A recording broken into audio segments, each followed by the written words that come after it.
Hello everyone, this is the video number 2 of physics of revision part.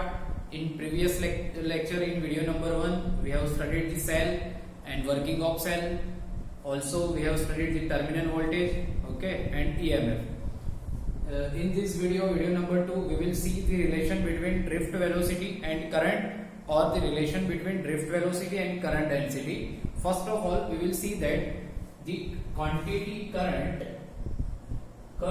is vector quantity or scalar quantity. Current is vector quantity or scalar quantity. Okay, that we will see. Now see, for that, suppose I am asking you, from this branch current is flowing 5 ampere. Okay, from this branch current is flowing 5 ampere. चलो suppose leave this.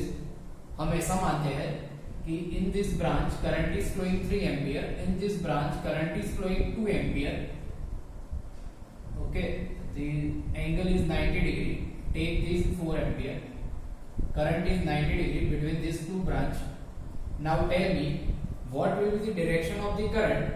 What will be the direction of the current in this branch, and what will be the magnitude of the current in this branch? Okay, you will say that sir 7 ampere current will flow from this branch. Okay, आप ऐसा ही बोलोगे.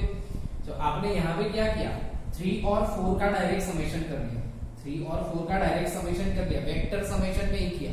But current ऐसी quantity है जिसे direction चाहिए. Current ऐसी quantity है जिसे डायरेक्शन चाहिए. Okay, it require direction, but again it require direction, but though it is not obeying the vector rule. Okay, it is only obeying the scalar rule. It is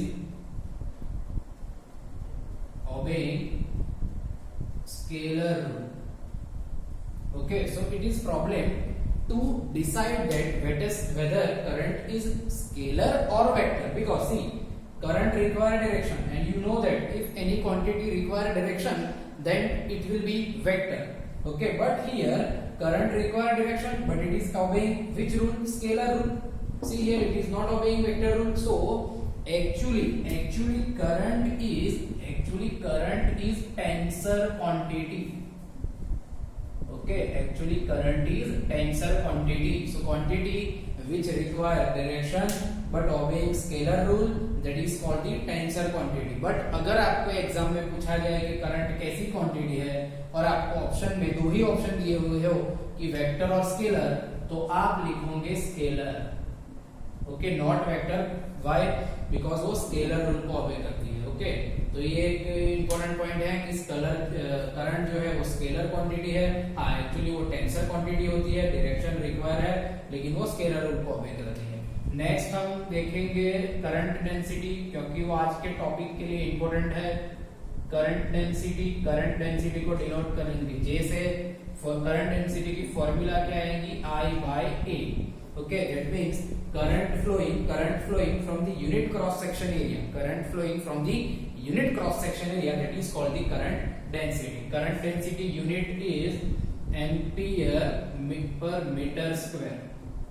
okay, the unit of current density is ampere per meter square. From this formula we can say that I is equals to JA.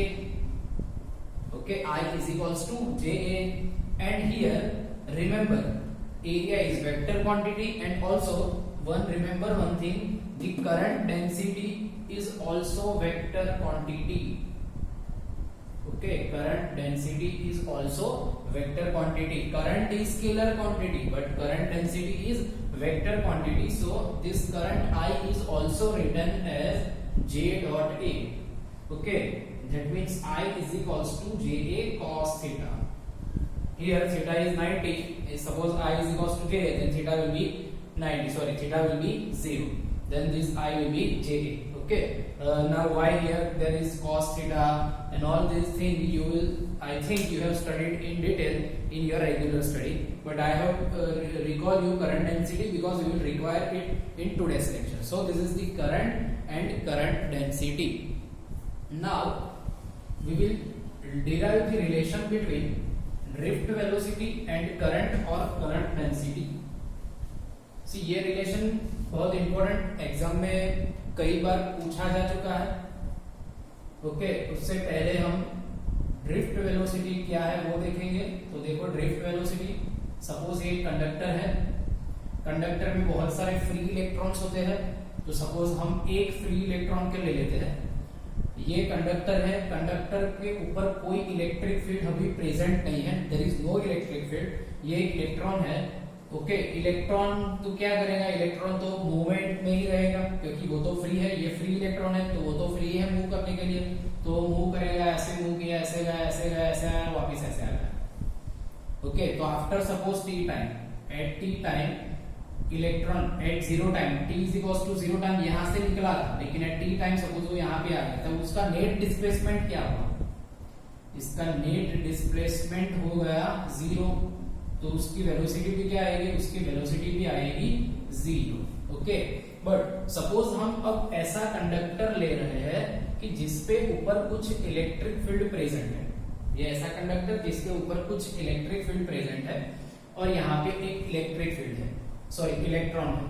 अब ये electron है तो ये electron पे electric field, ये electron पे electric field कुछ attraction लगाएगा, ओके, कुछ फोर्स लगाएगा। अब आपको पता है कि सपोज इलेक्ट्रिक फील्ड ये डायरेक्शन में है तो इलेक्ट्रॉन पे फोर्स किस डायरेक्शन में लगेगा, ये डायरेक्शन में। तो हम अब ऐसा ले रहे हैं कि t is equal to zero time पे इलेक्ट्रॉन यही है, इसके जैसे अब वो मूव कर रहा है तो ऐसे मूव किया, ऐसे गया, ऐसे गया, ऐसे गया, ऐसे आया, ऐसे आया, ऐसे आया। अब वो t is equal to T time पे वापिस यहाँ नहीं आएगा, कुछ यहाँ पे आएगा, क्यों, उसके ऊपर ये इलेक्ट्रिक फील्ड कुछ फोर्स लगा रहा है ये डायरेक्शन में, ये डायरेक्शन में फोर्स के ड्यू टू ये इलेक्ट्रॉन यहाँ आने की बजाय कुछ यहाँ आ जाएगा और उसका कुछ ये नेट डिस्प्लेसमेंट मिलेगा। तो यहाँ पे कुछ नेट डिस्प्लेसमेंट मिलेगा हमें, और ये नेट डिस्प्लेसमेंट जो वेलोसिटी से होता है, ये नेट डिस्प्लेसमेंट के लिए इलेक्ट्रॉन की जो वेलोसिटी होती है that is called the drift velocity. Okay, that is called the drift velocity. Why it is called drift? Because electrons are drifting. Because electrons are drifting opposite to the electric field. Okay, अगर ये positron होता तो ये electric field की direction में drift करता, लेकिन electron है तो इलेक्ट्रिक फील्ड की ऑपोजिट डायरेक्शन में ड्रिफ्ट किया है। ड्रिफ्ट करते करते इलेक्ट्रॉन जा रहा है, that is why it is called drift velocity. तो ये है ड्रिफ्ट वेलोसिटी। अब ड्रिफ्ट वेलोसिटी की पहले फॉर्मूला निकालेंगे, वो कैसे निकालेंगे, देखो इलेक्ट्रॉन है, इलेक्ट्रॉन पे ये इलेक्ट्रिक फील्ड E है, तो इलेक्ट्रॉन पे टोटल फोर्स कितना लगेगा, E। Okay, F is equals to QE, वो हिसाब से F is equals to E जितना फोर्स लगेगा। अब फोर्स इक्वल्स टू क्या होता है, ma is equals to E, that means acceleration of electron, इसको हम ऐसे लिख सकते हैं E by m। अब आपको 11th स्टैंडर्ड की फॉर्मूला है तो कि V is equals to E0 plus 80। Okay, तो इसको हम इससे रिलेट करते हैं, इलेक्ट्रॉन की फाइनल वेलोसिटी क्या होगी, यहाँ पे drift velocity that is denoted by vd, तो ये final velocity drift velocity. Initial velocity t is equals to 0 time पे क्या थी, 0। एक्सेलरेशन क्या आया, e by m into t, तो ये ड्रिफ्ट वेलोसिटी की फॉर्मूला है e by m into t। अब ये टाइम को क्या लेंगे, अब इलेक्ट्रॉन की जो वेलोसिटी है, इलेक्ट्रॉन का ये जो एक्सेलरेशन है वो कितने टाइम के लिए होगा। तो सपोज इलेक्ट्रॉन यहाँ पे है, यहाँ पे उसने एक स्ट्राइक किया, यहाँ पे जाके कोई जगह पे वो स्ट्राइक हुआ, चढ़ाया, फिर आगे गया, यहाँ पे फिर से स्ट्राइक हुआ, इसके बीच में इलेक्ट्रॉन के पास एक्सेलरेशन होगा, फिर यहाँ से फिर नया एक्सेलरेशन आएगा, यहाँ पे फिर नया एक्सेलरेशन आएगा। ओके, तो ये जब ये दोनों सक्सेसिव जो कोलिजन्स है, ये जो दोनों सक्सेसिव कोलिजन्स है उसके दौरान ही उसके पास एक्सेलरेशन होगा, दैट्स व्हाई हम वो टाइम लिखेंगे और वो टाइम को बोलते हैं रिलैक्सेशन टाइम। क्या बोलते हैं, relaxation time. Okay, relaxation time tau.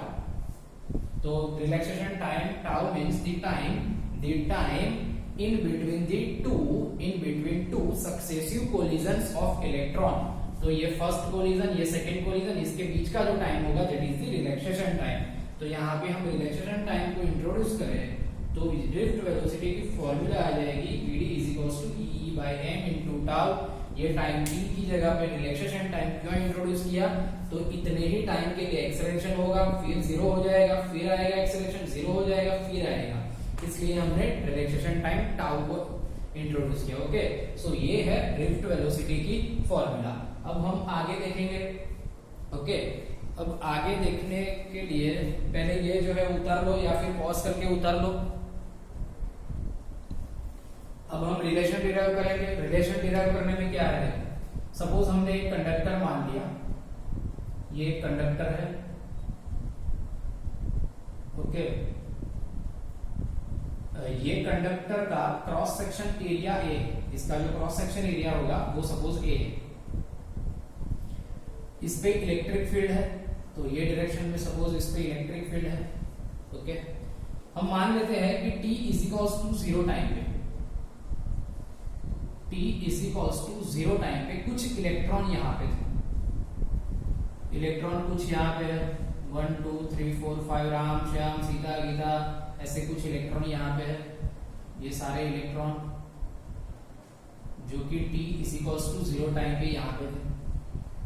अब सपोज बहुत स्मॉल टाइम dt टाइम के लिए हम ऐसा सोचते हैं कि ये इलेक्ट्रॉन आगे जा रहा है ड्रिफ्ट वेलोसिटी से। एक्चुअली इलेक्ट्रॉन कैसे आगे जाते हैं वो आपने देखा, इलेक्ट्रॉन तो ऐसे आगे जाते थे, ओके, कोलिजन्स करते करते।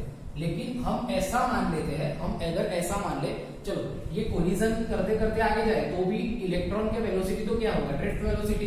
तो हमने यहाँ पे क्या लिया है कि इलेक्ट्रॉन को एक लाइन में ले लिया है और वो ड्रिफ्ट वेलोसिटी से ही आगे जा रहे हैं, ऐसा लिया है, तो वो चलेगा, कोई बात नहीं है। यहाँ पे भी इलेक्ट्रॉन ड्रिफ्ट वेलोसिटी से ही आगे जाएंगे और यहाँ पे भी जो इलेक्ट्रॉन की वेलोसिटी है वो हमने ड्रिफ्ट वेलोसिटी ही ली है। ओके, तो कोई प्रॉब्लम नहीं होगा। हमने ऐसा केस क्यों लिया है कि जो प्रूफ है वो आसान हो जाए। तो यहाँ पे सारे इलेक्ट्रॉन है, t is equals to 0 time पे यहाँ पे है। अब कुछ dt टाइम में, कुछ dt स्मॉल टाइम में सपोज ये इलेक्ट्रॉन यहाँ पे पहुंच रहे हैं। ओके, ये suppose t is equals to dt है, t is equals to 0 time पे सारे इलेक्ट्रॉन यहाँ पे थे, t is equals to dt time ये इलेक्ट्रॉन मूव करके यहाँ से यहाँ पहुंच गए। तो ये इलेक्ट्रॉन ने ये कितना डिस्टेंस कवर किया, ये इलेक्ट्रॉन ने कितना डिस्टेंस कवर किया। अब मान लो वेलोसिटी इज इक्वल्स टू क्या होगा, डिस्टेंस अपॉन टाइम। तो डिस्टेंस इज इक्वल्स टू क्या होगा, वेलोसिटी इनटू टाइम, और टाइम तो क्या है dt। तो ये डिस्टेंस कितना होगा, vd इनटू dt। ओके, तो ये जो डिस्टेंस आएगा, ये t is equals to 0 time, ये t is equals to dt time, और ये जो डिस्टेंस आएगा वो आएगा vd into dt। Okay, electron ने यहां से यहां जाते हुए कितना डिस्टेंस कवर किया, तो vd इंटू dt जितना, इस फॉर्मूला से ये निकाल लेता हूं, जरूरी नहीं। तो फिर से मैं देखो बोल रहा हूं आपको, कंडक्टर का क्रॉस सेक्शन एरिया है, इस पे इलेक्ट्रिक फील्ड ये डायरेक्शन में है, t is equals to 0 time पे सारे इलेक्ट्रॉन यहाँ पे थे, dt टाइम का टाइम दिया उनको, तो dt टाइम भी यहाँ पे पहुंच गए। ओके, अब हमें क्या करना है, टास्क क्या है हमारा वो देखना, चैलेंज क्या है हमारे पास। हमें ड्रिफ्ट वेलोसिटी और करंट की फॉर्मूला प्रूव करनी है। हमारे पास ये टास्क है कि derive the relation between drift velocity and current. Okay, अब करंट चाहिए होगा, उसके लिए current I is equals to क्या होता है, चार्ज अपॉन टाइम। तो उसके लिए Q चाहिए होगा, चार्ज क्या होता है, Q is equals to NE। तो उसके लिए N चाहिए होगा, N क्या है, total number of electrons. Okay, total number of electrons that are moving, okay, that are moving in some time t। तो पहले हम जाएंगे ये n फाइंड करेंगे, नंबर ऑफ इलेक्ट्रॉन्स फाइंड करेंगे, फिर q फाइंड करेंगे, q की वैल्यू यहाँ रख के i फाइंड करेंगे, और फिर हम रिलेशन निकालेंगे। ओके, तो वो रिलेशन देखो कैसे निकलेगा, प्रोसीजर देख लो। पहले हमारे पास टास्क क्या है, चैलेंज क्या है कि prove the relation between drift velocity and current. तो उसके लिए करंट की फॉर्मूला चाहिए, current I is equals to charge upon time. Okay, charge की फॉर्मूला क्या है, फर्स्ट चैप्टर से Q is equals to NE, N है नंबर ऑफ इलेक्ट्रॉन्स। तो पहले हम नंबर ऑफ इलेक्ट्रॉन्स फाइंड करेंगे, ओके, बाद में Q फाइंड करेंगे, बाद में I फाइंड करेंगे और उससे रिलेशन निकालेंगे। तो देखो कैसे फाइंड करेंगे। अब मैं आपको ऐसे बोलूं कि ये सारे इलेक्ट्रॉन जो t 0 टाइम पे यहाँ पे थे, dt टाइम पे यहाँ पे पहुंच गए, तो जितने इलेक्ट्रॉन पास हुए होंगे उस हिसाब से ही करंट पास हुआ होगा। हमें करंट चाहिए I, तो Q चाहिए, Q फाइंड करने के लिए N चाहिए। तो हमें फाइंड करना पड़ेगा कि ये क्रॉस सेक्शन में से dt टाइम में, सुनना ध्यान से, लिसन केयरफुली, ये क्रॉस सेक्शन में से dt टाइम में कितने इलेक्ट्रॉन्स पास हुए। अगर वो नंबर ऑफ इलेक्ट्रॉन्स मिल जाए तो हमें मिल जाएगा करंट। ओके, तो मैं ऐसा बोल सकता हूं कि dt टाइम में जितने इलेक्ट्रॉन यहाँ पे मौजूद होंगे उतने ही इलेक्ट्रॉन पास हुए होंगे यहां से। देखो t is equals to 0 time पे यहाँ पे एक भी इलेक्ट्रॉन नहीं था। आफ्टर dt टाइम सपोज ये सारे इलेक्ट्रॉन यहाँ पे आ गए, तो हम ऐसा भी बोल सकते हैं ना कि dt टाइम में ये सारे जो इलेक्ट्रॉन है, ये इलेक्ट्रॉन ने ये क्रॉस सेक्शन को पास कर दिया है। अगर ध्यान से सुनोगे तो ही पता चलेगा, नहीं तो ऊपर से जाएगा। फिर से बोल रहा हूं मैं कि 0 टाइम, जब 0 टाइम था तो यहाँ पे एक भी इलेक्ट्रॉन नहीं था। दैट मींस 0 टाइम पे ये क्रॉस सेक्शन को एक भी इलेक्ट्रॉन ने पास नहीं किया था। क्वेश्चन क्या है कि dt टाइम में कितने इलेक्ट्रॉन ने ये क्रॉस सेक्शन को पास किया होगा। तो dt टाइम के बाद ये एरिया में, ये रीजन में जितने भी इलेक्ट्रॉन होंगे उसी को ही ये क्रॉस सेक्शन, वही इलेक्ट्रॉन ने ये क्रॉस सेक्शन पास किया होगा। ओके, सीधी सी बात है। सपोज मान लो ये रूम है, ये रूम में t is equal to 0 time में एक भी बच्चा नहीं है। अब मैं 1 घंटे के बाद आता हूँ तो मैं देखता हूँ कि 10 बच्चे हैं, तो मैं क्या बोलूंगा कि 1 घंटे में 10 बच्चों ने एंट्री ली है ये रूम में। तो ऐसा ही है कि t is equal to 0 time में यहाँ पे एक भी इलेक्ट्रॉन नहीं था, और dt टाइम में, ओके, dt टाइम में कितने इलेक्ट्रॉन होंगे, तो जो इलेक्ट्रॉन dt टाइम में ये क्रॉस सेक्शन को कितने इलेक्ट्रॉन ने पास किया होगा, तो यहाँ पे जितने इलेक्ट्रॉन होंगे वो सारे इलेक्ट्रॉन ने पास किया होगा। ओके, वो फाइंड करने के लिए हम एक टर्म यूज करते हैं यहाँ पे small n, that is the number density of electron. Okay, number density of electron. Number density of electron means क्या होगा, और number of electrons per unit volume. Number of electrons per unit volume. Okay, that means हम n की formula बनाएगा, ऐसा आएगा n by v। Okay, where v is volume, n is total number of electrons. अब हमें current चाहिए। Current के लिए पहले हमें चार्ज चाहिए होगा, उससे पहले हम total number of electrons find करते हैं। ओके, यहाँ पे स्मॉल n कैपिटल n में आप कंफ्यूज हो गए, मैं यहाँ पे कैपिटल n ले लेता हूँ। That is the total number of electrons passing from the cross section.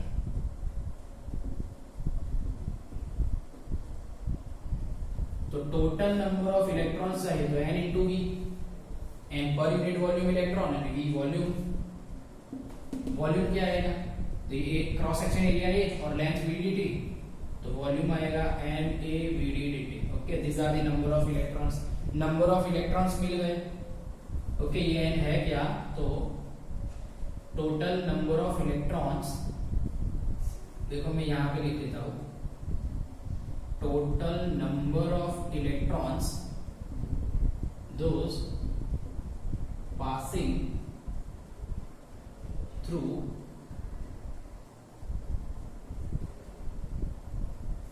cross section in dt time। Okay, तो ये n आ गया। अब हमें चार्ज चाहिए। चार्ज q कैसे फाइंड करेंगे, n e, तो q n e, n की वैल्यू रख दो, n a v d into D T into ये चार्ज आ गया। हमें चार्ज नहीं चाहिए, तो हमें क्या चाहिए, करंट। करंट फाइंड करना है, तो current I is equals to क्या होगा, q बाय टाइम। टाइम तो क्या है, dt। q की वैल्यू रख दो, n a v d dt divided by dt। That means current I की वैल्यू क्या आ जाएगी, n e a v d। dt dt cancel, और करंट की वैल्यू क्या आ जाएगी, तो n e a v d। This is the relation between current and drift velocity. Okay, this is the relation between current and drift velocity. Most IMP theory for 3 marks. Suppose आपको बोले कि current density के form में formula derive करो। Okay, that means drift velocity और current नहीं, current density के बीच का रिलेशन प्रूव करो। तो कुछ नहीं, ये एरिया को इसके डिनोमिनेटर में ला दो, I by A कर दो। So we can say that I divided by A is equals to n e v d। अब I divided by A क्या होता है, J। ओके, तो ये है करंट डेंसिटी के फॉर्म में फॉर्मूला। तो ये है relation between the current and drift velocity और current density and drift velocity. Okay, most IMP question for 3 marks. Okay, thank you.